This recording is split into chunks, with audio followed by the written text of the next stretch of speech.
नमस्कार, Chhindwara today news में आपका स्वागत है। मैं फारूक कुरैशी। शुरुआत करते हैं इस वक्त की कुछ अहम और बड़ी खबरों के साथ।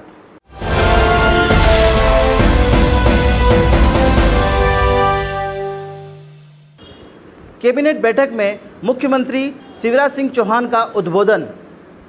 सीएम शिवराज सिंह ने कहा, प्रधानमंत्री के फैसले का मध्य प्रदेश सरकार स्वागत करती है। केंद्र सरकार ने कहा है 18 वर्ष से लेकर 44 वर्ष के युवाओं को निःशुल्क वैक्सीन लगाई जाएगी। प्रधानमंत्री गरीब कल्याण योजना के अंतर्गत गरीबों को नवंबर माह तक निःशुल्क राशन प्रदान किया जाएगा। ये वैक्सीनेशन का संपूर्ण काम भारत सरकार करेगी और 18 से 44 साल के बीच नौजवानों को निःशुल्क वैक्सीन केंद्र सरकार की तरफ से ही लगाई जाएगी। इस ऐतिहासिक फैसले के लिए, और मैं ऐतिहासिक इसलिए कह रहा हूँ, इसमें केवल पैसे का सवाल नहीं था। सवाल ये था कि हर एक राज्य अपने अपने हिसाब से वैक्सीन की जुगाड़ करता है। चिकित्सा शिक्षा मंत्री विश्वास सारंग का स्वास्थ्य सेवाओं को लेकर बयान। चिकित्सा शिक्षा मंत्री विश्वास सारंग ने कहा, प्रदेश में स्वास्थ्य सेवाएं पहले से सुचारू रूप से चल रही हैं और आगे भी सुचारू रूप से ही चलती रहेंगी और इस वक्त हम कोविड की तीसरी लहर से बचाव की तैयारी कर रहे हैं। विश्वास सारंग ने कहा, मोदी ने विश्व में भारत का नाम रोशन किया है, कोविड की स्थिति को बेहतर तरीके से संभाली है और वैक्सीन में मोदी जी का बड़ा योगदान रहा है। अब केंद्र की तरफ से सभी राज्यों को निःशुल्क वैक्सीन दी जाएगी। प्रदेश में ब्लैक फंगस के इलाज में उपयोग होने वाले इंजेक्शन की किल्लत नहीं है। अब विश्वास सारंग ने कहा, कमलनाथ भ्रम फैलाने की राजनीति करते हैं, अब उन्हें कुछ समय आराम करने की ज़रूरत है। निश्चित रूप से सभी चिकित्सीय व्यवस्थाएं सुचारू रूप से चल रही थी और चलती रहेंगी। हमने कोरोना के भीषण काल में भी ये सुनिश्चित किया कि हम मध्य प्रदेश की जनता को उचित और समयबद्ध इलाज उपलब्ध करा सकें। दमोह उपचुनाव में मिली करारी हार के बाद भाजपा अब डैमेज कंट्रोल में जुट गई है। भिंड जिले के अविनीश शर्मा गुड्डू भैया की बीजेपी में घर वापसी हुई है। अवनीश शर्मा को बीजेपी प्रदेश अध्यक्ष विष्णुदत्त शर्मा जी ने प्रदेश कार्यालय में बीजेपी की सदस्यता दिलाई। परिवार की जिस तरीके से याद आती है, उसी तरीके से मुझे अपने परिवार में सम्मिलित होने के लिए एक एक मिनट और एक एक क्षण का इंतजार था।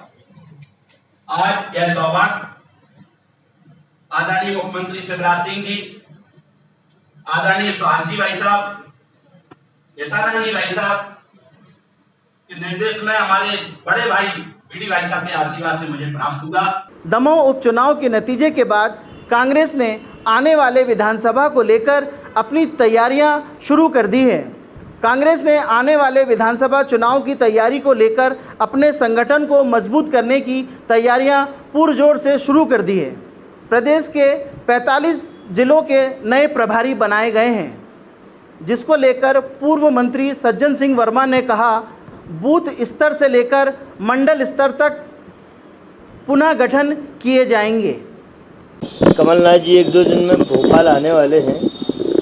उस महंगाई चरम सीमा पे मध्य प्रदेश पूरे भारत में है, उसकी रणनीति हम लोग बनाएंगे। जनता बहुत दुखी है, जनता के जख्मों पे मरहम लगाने का काम करेंगे। जनता की लड़ाई हमें कांग्रेस में बैठे विपक्ष के लोगों को लड़ना है।